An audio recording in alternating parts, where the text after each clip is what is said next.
Viral unggahan besaran gaji di media sosial seorang guru honorer di Sekolah Dasar Negeri 169 Sadar, Kabupaten Bone diberhentikan pihak sekolah.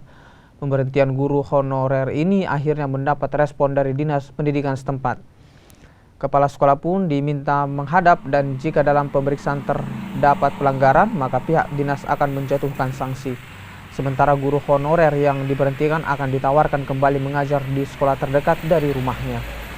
Dinas Pendidikan Pemerintah Kabupaten Bone masih menghimpun informasi baik dari pihak sekolah dan oknum guru honorer untuk menyelesaikan kasus ini. Pendidikan sudah melakukan langkah-langkah yang pertama kami memanggil kepala sekolah yang bersangkutan, guru yang bersangkutan, pengawas sekolah yang ada di sana dan ketua kelompok kerja kepala sekolah di Kecamatan Limpoy. Kami mengundang ke kantor untuk klarifikasi sekaligus mencarikan jalan keluar.